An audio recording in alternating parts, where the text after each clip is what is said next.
계시면서 마음에 성령이 알려주시는 대로 그렇게 전도사님 행동하시면 되시겠습니다. 자, 오늘 하나님이 성령이 알고 계셨나 보네요. 하필이면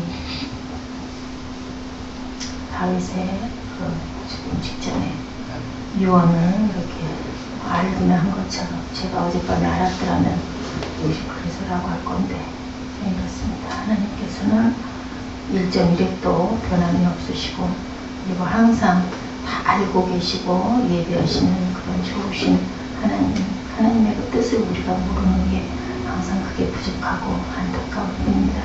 우리 서로에게 진심을 담아서 어저께 아니면 조금 아까 1분 전에 그 순간에 그런 불편했던 감정이 혹시 있을지라도 언제나 항상 샬롬할 때는 정말로 하나님의 마음, 예수님의 마음을 담아서 사랑의 마음으로 풍성하게 상대방에게 샬롬으로 서로에게 축복하시기 바랍니다. 할렐루야, 사메라. 자, 눈을 바라보면서 우리 샬롬 무슨 뜻인지 아시죠? 자, 예수님이 주시고 가신 모든 것, 가장 충만하고 가장 편안하고 자유한 상태가 샬롬입니다. 자, 샬롬의 축복을 축복하십니다. 샬롬, 샬롬, 샬롬. 네, 오늘은 또 하나의 아주 아름다운 영혼이 또 자리를 하는 사람 더해서 더 큰 축복이 될 줄 믿습니다. 자, 장부의 믿음, 힘써 지킨 장부의 믿음입니다. 다윗이 죽을 날이 임박함에 그의 아들 솔로몬에게 그 옛날에도 그런 이야기가 있어요. 영웅들은 자기의 돌아갈 날과 시를 안다.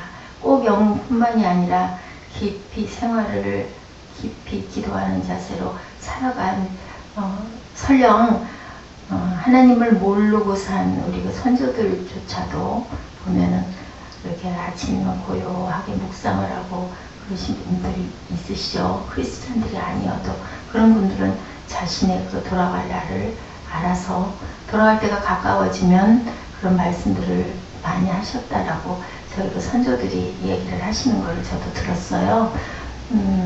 그러면 저기 저 의자의 앞에 저거를 조금 내려놔 주시기 바래요. 제가 저게 보기 싫어서 그거를 그 탁자 보자기를 했던 건데 올려버리니까 아주 저는 여기서 바라보여지는 게 황량하게 보이거든요.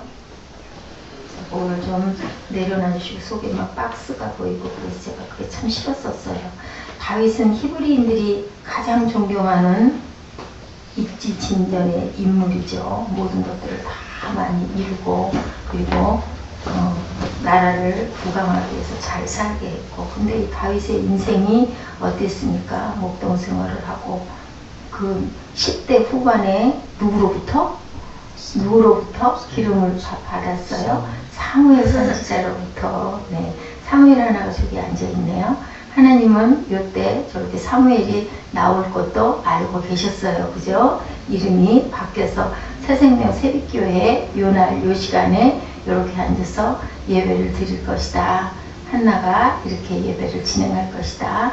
그리고 가을이 된 아빠가 옆에 앉아가지고 같이 어깨동무를 하고 이렇게 예배를 드리게 될 것이다도 보고 계셨습니다. 아멘. 자, 선지자로부터 10대 후반에 몇 살쯤 됐을까요? 17, 18살쯤 되지 않았을까 싶어요. 양치다 말고 불러와가지고 성령이 알려주셨죠? 아니다. 첫째 아들도 아니다. 둘째 아들도 아니다. 마지막 아들이노라 했어요. 그죠? 사람의 눈으로 볼 때는 큰아들이 아주 당당하고 의젓하고 멋져 보이고 그랬었는데 아니다. 제일 어린 목동에 차림을 한 그 아주 어린 아들 다윗의 키가 크지 않았다고 그렇게 설명되어져 있는 걸 제가 봤습니다. 뭐 이렇게 대단하게 훌륭한 그 사울처럼 용모가 준수한 그런 아들은 아니었을 것 같아요.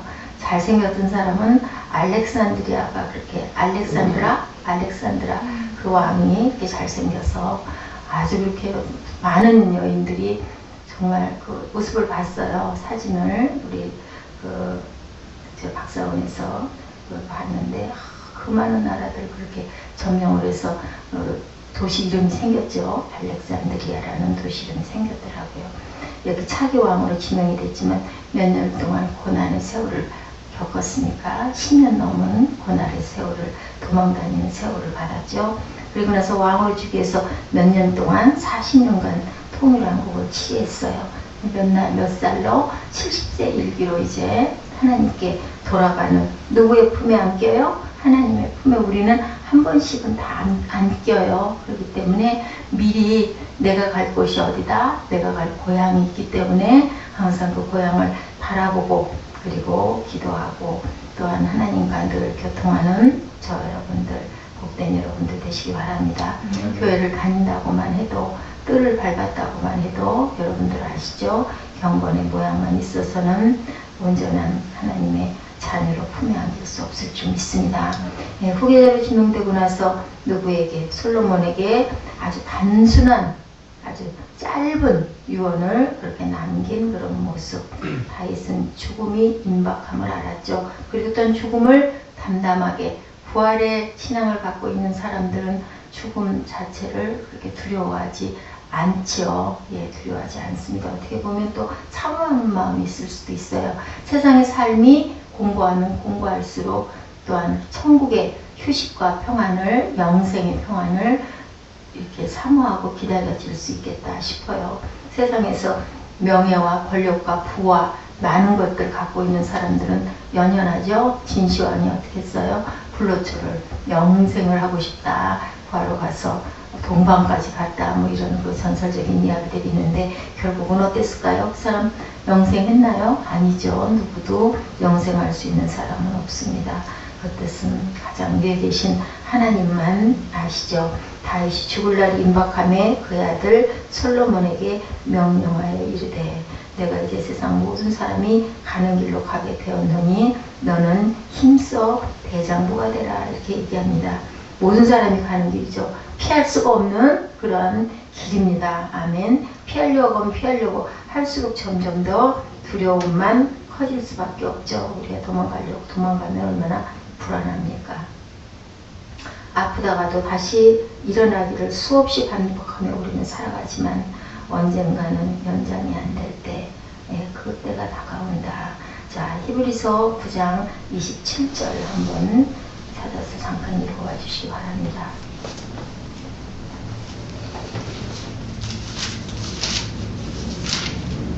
자, 히브리서 9장 27절. 사무엘은 빨리 찾는 훈련을 열심히 해서 9장 27절. 그저 죽는 것은 사람이 정해진 것이요 공부에는 심판이 있으리니. 한번 죽는 것은 사람이 정해진 것이다. 그래요. 그래서 뭐라고, 어떻게 대장부가 되라? 사무엘아 힘써 대장부가 되라. 그래서 힘써. 대장부는 뭘까? 남자답게 아주 씩씩하게 그렇게 살아가라 인 거죠. 예. 아버지는 어땠어요? 참 고난의 세월을 많이 보냈어요. 이제 20살의 왕으로 취임하는 아들 솔로몬을 보면서 어리고 약하게 보였을 것 같아요. 그죠? 그러다 보니까 어쩌면 이한나 목사가 우리 사무엘에게 그렇게 유언을 하지 않을까 싶어요. 하나님 경외하는 사무엘이 되거라. 그럴 것 같아요. 그죠? 몇 살이었었다고요? 20살. 솔로몬 왕이 20살에 이제 왕이 될 상황에 누가 돌아가요? 그러면 다윗이 그러면 돌아갈 때가 70세였으니까 아들을 50살에 얻은 것 같네요. 그죠? 20살짜리 왕에게 이렇게 얘기를 해요. 그죠? 모든 사람들에게 많이 도와줄 것을 역대상 29장 1절에 보면은 그렇게 당부를 한 내용이 나와 있습니다. 다윗이 말하는 대장부라는 것은 약자 앞에서 큰 소리 치는 그 남자가 대장부일까요? 사무엘? 약한 사람을 도와줘야 된다라는 거죠. 네, 찾으셨나요? 한번 읽어보실래요? 역대상 29장 1절.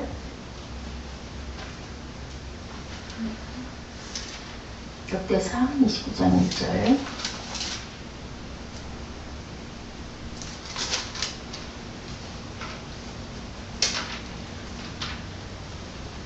다윗 왕이 온 회중에게 이르되 내 아들 솔로몬이 유일하게 하나님께 택하신 바 되었으나 아직 어리고 미숙하여 이 공사는 크도다. 이 성전은 사람을 위한 것이 아니요 여호와 하나님을 위한 것이라. 아멘. 그렇게 이렇게 어리다라고 얘기를 하죠. 도와줘라. 특별히 하나님이 함께 하시면 남녀노소와 관계없이 장부가 될 수 있는 거죠. 상황과 환경을 초월해서 하나님이 함께 하시면 어떤 일도 능히 감당할 수 있다는 강하고 담대한 믿음으로 사는 영적 장부가 진짜 대장부일 줄 믿습니다. 영적인 대장부가 되셔요.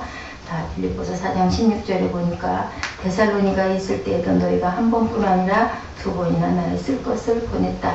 다른 하나는 하나님의 명령대로 살아가는 거죠. 이렇게 성령이 시키는 대로 그는 자신이 경험한 형통하고 장구한 복을 누리는 원리를 알려주고 있습니다. 누구의 명령을 지켜서 하나님의 명령을 지켜서 하나님의 명령대로 살아가라. 너는 범사에 그를 인정하라. 그리하면 내 길을 지도하시리라. 그렇죠. 그래서 말씀해 보니까 어떻게 본문 말씀에 어떻게 말씀하고 계세요? 본문 말씀에 4절에 보니까 여호와께서 내 일에 대하여 말씀하셨다. 내 자손들이 그들의 길을 삼가 어떻게 하면 마음을 다하고 성품을 다하여 진실이 내 앞에서 행하면 이스라엘 왕위에 오를 사람이 너희들에게서 끊어지지 아니하리라 하신 말씀을 확실히 이룰 것이라. 그리고 3절에 보니까 기록된 대로 모세의 율법에 기록된 대로 다 지키면 내가 무엇을 하든지 어디로 가든지 형통할 것이다 라고 얘기합니다.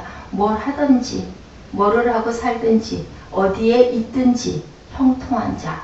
그래서 어떻게 했어요? 요셉이 갔을 때 그 보디발의 집에 그가 있음으로 인하여 요셉으로 있음으로 인하여 복을 주시는 그런 하나님의 축복으로 이렇게 보죠. 그렇게 우리가 가는 곳마다 형통한 저와 여러분 되시길 주님의 이름으로 축복합니다.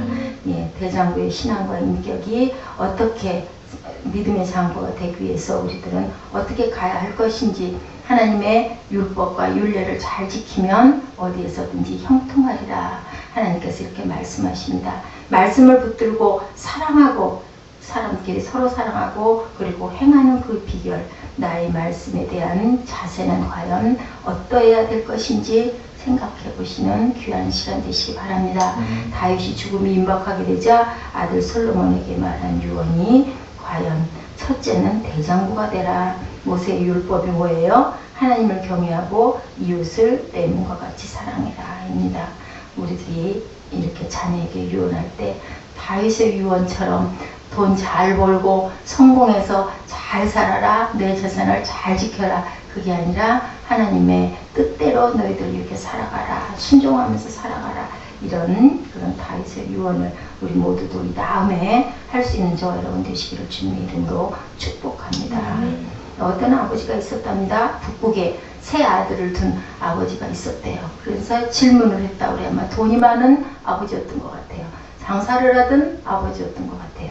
내가 죽으면 너희들을 어떻게 할래? 그리고 얘기를 했더니 첫째 아들이 아주 대단하게 화려한 장례식을 치러드리겠습니다. 그랬대요. 아버지가 뭐라고 그러셨을까요? 예끼 나가라 그랬대요. 예끼 너 필요 없다 나가라. 둘째 아들은 뭐라고 그랬을까요? 거적에다 아버지를 둘둘 싸서 그렇게 그냥 갖다가 휙 집어던져 장례를 하겠습니다. 라고 이제 큰아들이 그래가지고 예끼 나가라 했으니까 둘째 아들은 아버지 그냥 거적에다 둘둘 싸서 갖다 버릴게요. 마음에 들어야 아마 아버지가 가진 것을 많이 주실 수 있는 그런 아버지였던 거예요. 뭐라고 대답했을까요? 응? 너도 나가라 그랬어요? 너도 나가라 그랬을까요? 그랬더니 야 녀석아 거적은 돈이 안 드냐? 그랬대요.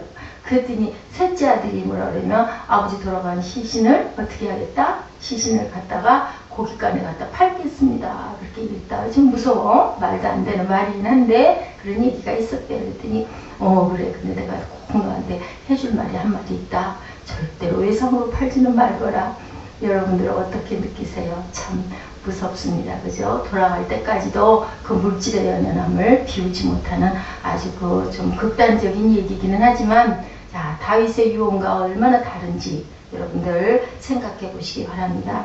중국의 문학자 그 노신이라는 사람은 1881년에서 36년까지 살았어요. 그러면은 몇 년 동안 살았을까요? 19 하니까 55세까지 살았네요. 그랬더니 유언을 이렇게 했다고 그래요. 장례식을 위해서 돈을 한 푼도 받지 마라. 돈을 들이지 마라가 아니라 장례식에서 돈을 나 때문에 돈을 받지 마라. 그리고 재빨리 관에 넣어서 치워버려라. 그리고 비석을 세우지 마라. 그리고 너희들은 나를 잊어버리고 각자 생활에 열심히 생활해 나가라 라고 이렇게 유언을 했다고 합니다. 글쎄요, 어떻게 차이가 납니까? 나 때문에 사람들에게 나 죽었다고 패끼쳐서 어떤 그 부주를 받지 마라. 그리고 나의 연연에서 울고 그 생활을 소홀히 하지 마라. 그리고 내가 뭐 잘한 게 있겠느냐. 내 무덤에 비석을 세우지 마라. 그리고 우리 유명한 훌륭한 분, 우리 갔다 왔었죠. 먼 데까지 생각할 거 없이 저 아레이 토레이 그분도 보면은 무덤을 어디다가 갖다가 했더라고요.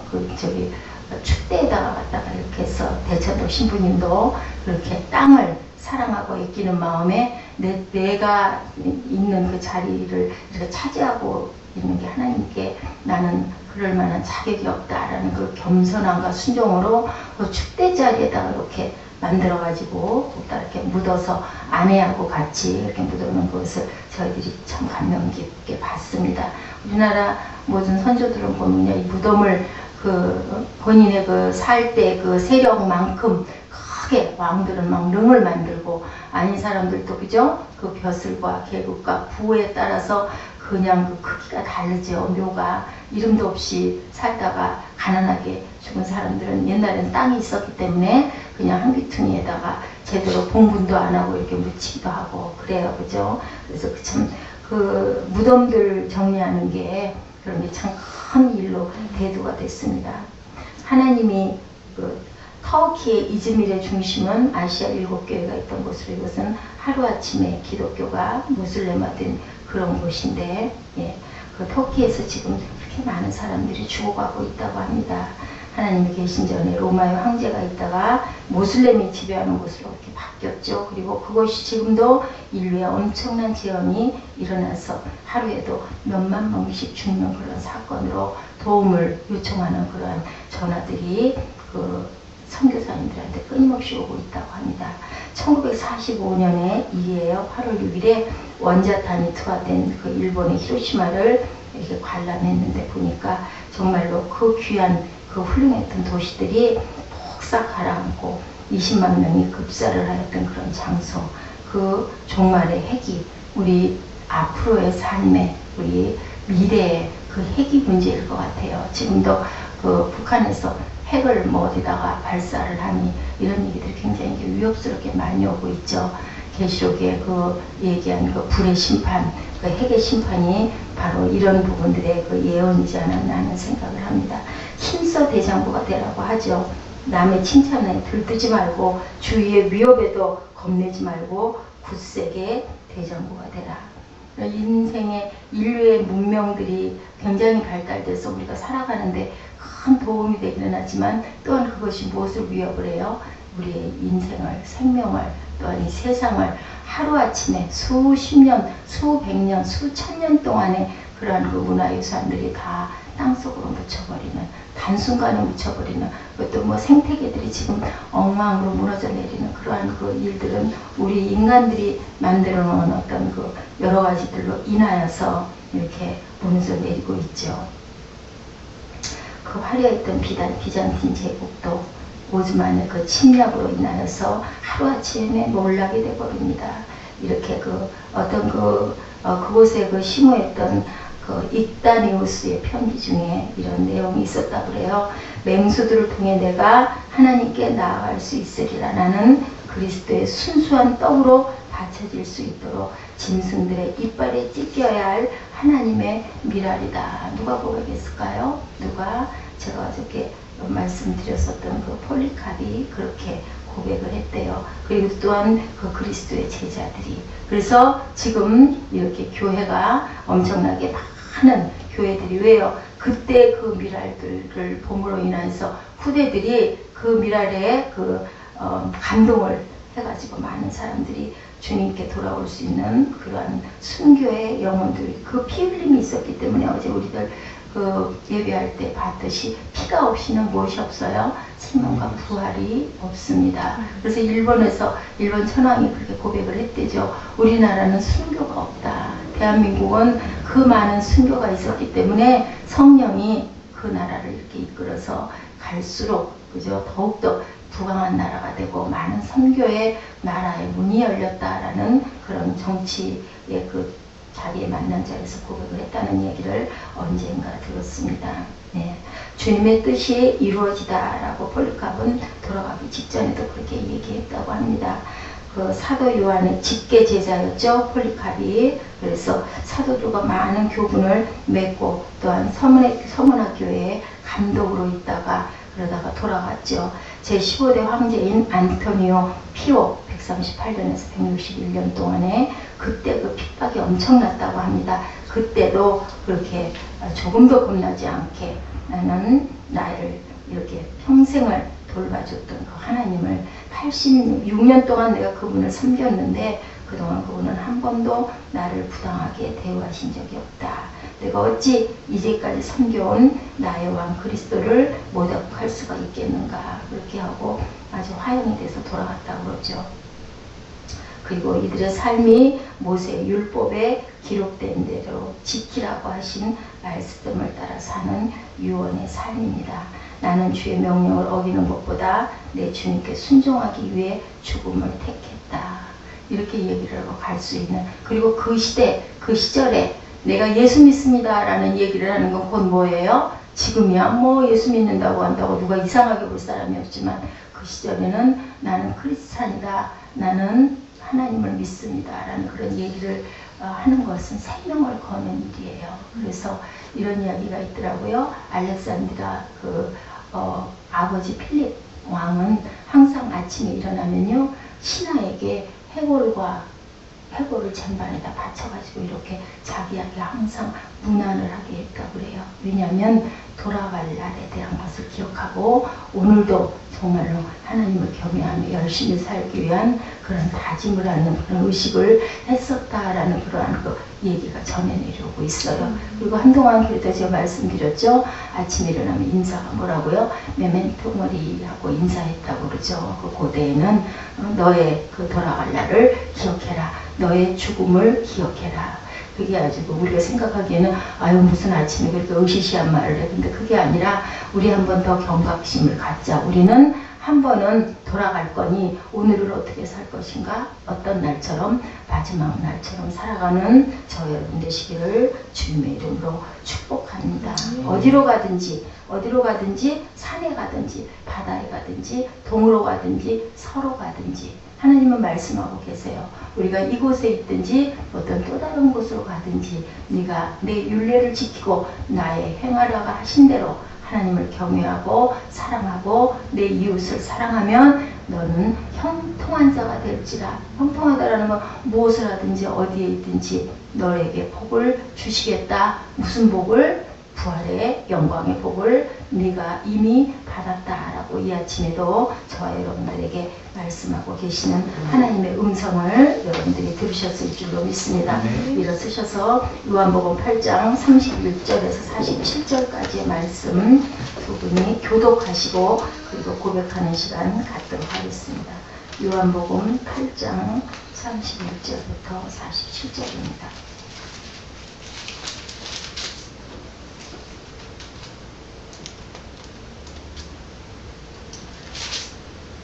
우리 사무엘은 전도사님하고 함께 그리고 에스더 집사님 그렇게 교독하시기 바랍니다. 그러므로 예수께서 자기를 믿는 유대인들에게 이르시되 너희가 내 말에 거하면 참으로 내 제자가 되고 진리를 알지니 진리가 너희를 자유롭게 하리라. 그들이 대답하되 우리가 아브라함의 자손이라 남의 종이 된 적이 없거늘 어찌하여 우리가 자유롭게 되리라 하느냐. 예수께서 대답하시되 진실로 진실로 너희에게 이르노니 죄를 범하는 자마다 죄의 종이니라. 종은 영원히 집에 거하지 못하되 아들은 영원히 거하나니. 그러므로 아들이 너희를 자유롭게 하면 너희가 참으로 자유로워하시리라. 나도 너희가 아브라함의 자손인 줄 아노라. 그러나 내 말이 너희 안에 있는 곳이 없으므로 나를 죽이려 하는도다. 나는 내 아버지에게서 본 것을 말하고 너희는 너희 아버지에게서 들은 것을 행하느니라. 대답하여 이르되 오라 우리는 아브라함이라 하니 예수께서 이르시되 너희가 아브라함의 자손이면 아브라함의 행한 일들을 할 것이거늘 지금 하나님께 들은 진리를 너에게 말한 사람인 나를 죽이려 하는도다. 아브라함은 이렇게 하지 아니하였느니라. 너희는 너희 아비가 행한 일들을 하는도다. 대답하되 우리가 음란의 뜻을 하지 아니하였고 아버지는 한 분뿐이니 곧 하나님이시니라. 47절까지. 예수께서 이르시되 하나님이 너희 아버지였으면 너희가 나를 사랑하였으리니 이는 내가 하나님께로부터 나와서 왔습니다. 나는 스스로 온 것이 아니요 아버지께서 나를 보내신 것입니다. 어찌하여 내 말을 깨닫지 못하느냐. 이는 내 말을 들을 줄 알지 못함이로다. 너희는 너희 아비 마귀에게서 났으니 너희 아비의 욕심대로 너희도 행하고자 하느니라. 그는 처음부터 살인한 자요 진리가 그 속에 없으므로 진리 안에 서지 못하고 거짓을 말할 때마다 제 것으로 말하나니 이는 그가 거짓말자니요 거짓의 아비가 되었음이라. 내가 진리를 말함으로 너희가 나를 믿지 아니하는도다. 너희 중에 누가 나를 죄로 책잡겠느냐? 내가 진리를 말하는데도 어찌하여 나를 믿지 아니하느냐? 시작. 하나님께 속한 자는 하나님의 말씀을 듣나니 너희가 듣지 아니하면 하나님께 속하지 아니하였음이로다. 아멘. 하나님 감사합니다. 저희도 오늘 귀한 주님의 말씀 받아갑니다.